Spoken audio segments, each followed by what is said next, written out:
Amweni pali funso. Ndine Nesta, the black teacher. Tikambeza America. Pali funso limene ndafunsidwa lokhuzana ndi ngongole ya dziko la America. Kunena kuti America ili ngongole pafupi 36 trillion. 36 trillion ngongole ya America imeneyo. Komanso akuti America ndi dziko lomwe lili ndi chuma chochuluka kwambiri, dziko lolemera kwambiri pa dziko lonse. Chuma chambiri pa dziko lonse. Zuteka bwanji? Black teacher afotokozana. Dziko lili ndi ngongole 36 trillion. Ndiye bwanji so timanena kuti ndi dziko lolemera kwambiri. Chabwino. Okay.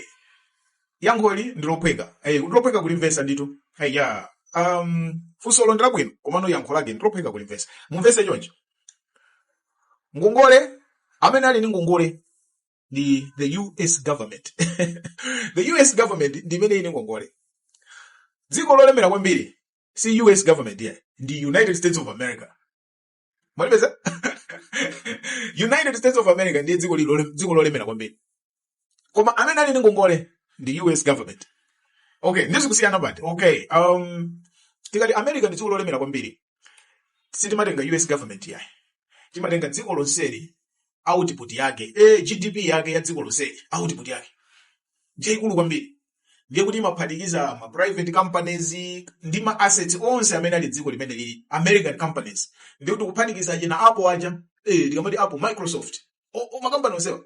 Kaya alikunja kupanga makompyuta huku China huku kakutani onsewa the American companies. Ndiye ma output yao, ma profits yao, ma assets yao they belong to America ngati dziko. Ndichifanya kuti dziko ili lolemera kwambiri. Muzisiyanisa government ndi dziko. Ndinanena kale kuti ku America Americans ali ndi chuma chambiri kuposa dziko lawo. Ku China is different. The government ili ndi chuma chambiri kuposa anthu awo. And 1.3 billion ya ku China alibe chuma choposa dziko lawo. Chuma chambiri cha dziko lawo chifukwa kuti makampani ambiri akulu onse ku America aku China mabanki chani onse they are state owned.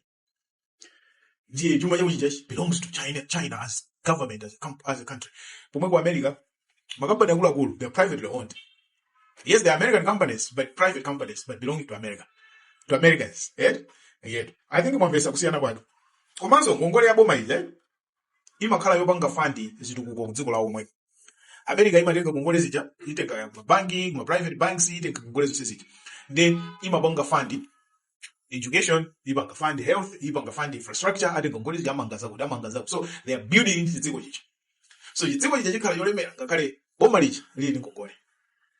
Mwadi wasabene kukusiyanisa wale? Ndifake ku Malawi kucha. Ife timakulimbikitsani kuti tizisangalala mabilionea, Malawian billionaires akamachulukira tizisangalala tisamakwiye. Because at the end of the day, these are Malawian billionaires, these are Malawian companies, makampani awachi. Tikamati ajena jani. Goshen City, ajena Ekaya, ajena makampani ose aja, Malawi. They belong to Malawi. Those are Malawian companies. FDH. That's why I was saying FDH, that's a Malawian bank. Who got the government bank, Malawi government bank? You understand? You remember that video Nabanga FDH? That's a Malawian bank. FDH is a Malawian bank. National Bank of Malawi, that's a Malawian bank. Ngakari zisali za Malawi government. Manibesa? Ndiye kulemera kwa America kuja. Si kwa America government, komando kwa America nziko. Zo mwambiri, ndine Nesta, the black teacher.